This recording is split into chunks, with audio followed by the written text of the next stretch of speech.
ধন্যবাদ। আসলে আজকে এটা খুব গুরুত্বপূর্ণ মিটিং ছিল। কমিশন প্রধানদের সাথে আপনাদের অলরেডি নাম বলা হয়েছে, ওনাদের সাথে আমাদের প্রধান উপদেষ্টা ডক্টর মোহাম্মদ ইউনূস এবং জাতীয় ঐকমত্য কমিশনের প্রধান ডক্টর মোহাম্মদ ইউনূস একটা বৈঠক করেছিলেন সংস্কার কাজের অগ্রগতি সম্পর্কে জানার জন্য। সেখানে কিছু ডিসিশন হয়েছে, এটা আপনাদের জানাচ্ছি। যে সংস্কার কমিশনগুলোর পূর্ণাঙ্গ রিপোর্ট আমরা আশা করছি 8 ফেব্রুয়ারি প্রকাশ করা হবে। 8 ফেব্রুয়ারি একই সাথে এই সংস্কার কমিশনের প্রধানরা মিলে আশু করণীয় কি আছে, সংস্কার কার্যের ক্ষেত্রে আশু করণীয় কি আছে, মধ্যমেয়াদে কি আছে, বা ভবিষ্যতে নির্বাচনের পরে যদি তারা কিছু করতে চায় সেটা কি আছে, সেটা 6টা কমিশন মিলে একটা সর্বসম্মত সুপারিশনামা পেশ করবেন 8 ফেব্রুয়ারিতে।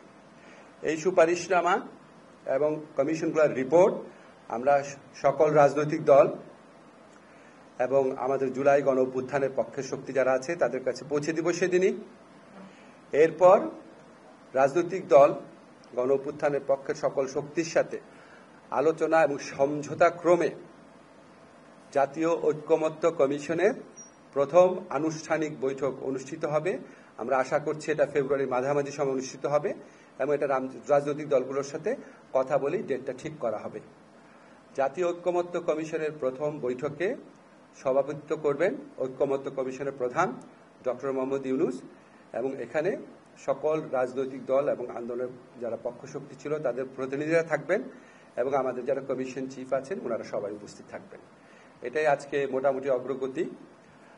আমরা আশা করছি এই আলোচনা ফেব্রুয়ারির মধ্য থেকে যে শুরু হবে সেটা সম্ভব হলে রোজার মধ্যেও চালিয়ে নেওয়া হবে, রাজনৈতিক দলগুলো যদি রাজি থাকেন, এবং যত দ্রুত সম্ভব আমাদের সংস্কারের ক্ষেত্রে করণীয় কি সেটা ঠিক করা হবে। এবং আপনাদেরকে আগেই বলা হয়েছে, আমাদের প্রধান উপদেষ্টার প্রেস সচিব বলেছেন যে এই 6টা কমিশন গঠন করাই হয়েছিল যে সুষ্ঠু নির্বাচনী পথে আমাদের উত্তরণকে সামনে রেখে সুষ্ঠু অবাধ নির্বাচন এবং সাথে সাথে এসেনশিয়াল কিছু রাষ্ট্র সংস্কারের প্রশ্নের মীমাংসা করার জন্য।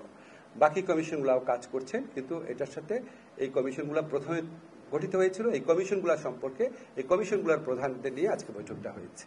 মোটামুটি এটাই আজকে বলার বিষয় ছিল। আপনাদের যদি এই সংক্রান্ত কোনো প্রশ্ন থাকে করতে পারেন। আমি একটা জিনিস আপনাদের বলি, আমাদের যে 6টা কমিশন আছে এই 6টা কমিশনের কার্যক্রম তো 8 তারিখে শেষ হয়ে যাচ্ছে। 8 তারিখে রিপোর্ট প্রকাশ হওয়ার সাথে সাথে শেষ হয়ে যাচ্ছে, ঠিক আছে? 8 তারিখ থেকে জাতীয় ঐকমত্য কমিশনের যাত্রা শুরু। তো আলী রিয়াদ সাহেব যখন 8 তারিখের পর মধ্য ফেব্রুয়ারিতে আলোচনায় বসবেন তখন উনি সংবিধান কমিটির প্রধান হিসেবে বসবেন না, জাতীয় ঐকমত্য কমিশনের যিনি আপনার ভাইস চেয়ারম্যান হিসেবে বসবেন। সংবিধানের ব্যাপারে আমাদের কোনো আলোচনা হয় নাই, আপনারা পত্র পত্রিকায় দেখেছেন। কমিশনের পক্ষ থেকে অনেক ব্যাপারে বলা হয়েছে। সংবিধানের ক্ষেত্রে কি পদ্ধতিতে ঐকমত্য প্রতিষ্ঠা করা হবে সেটা নিয়েও আলোচনা করা হয় নাই। বাট আমরা জানি সংবিধান নিয়ে বিভিন্ন পদ্ধতিতে ঐকমত করা সম্ভব। একটা হচ্ছে যদি আপনার রাজনৈতিক দলগুলো ঐকমত পোষণ করে, যদি পোষণ করে সংবিধানের সংক্রান্ত কোনো সংশোধনী ক্ষেত্রে, তাহলে ওনারা মিলে সবাই মিলে এগ্রি করে কোনো একটা ব্যাপার আইনে পরিণত করার প্রস্তাব দিতে পারেন। সেটা আপনার পরে যখন সংবিধান সংশোধন করা হবে পোস্ট ভ্যালিডিটি দেওয়া যেতে পারে। আবার যদি সামনে নির্বাচন যদি গণপরিষদ এবং সংসদ নির্বাচন যদি একই সাথে হয় তাহলে গণপরিষদের মাধ্যমে হতে পারে, সাংবিধানিক কোনো সভার মাধ্যমে হতে পারে। এইগুলি হচ্ছে জাস্ট আমার কথা বললাম যে বিভিন্ন পদ্ধতিতে করা যেতে পারে, কিন্তু কি পদ্ধতিতে করা হবে সেটা রাজনৈতিক দলের সাথে আলোচনার ভিত্তিতে ঠিক করা হবে।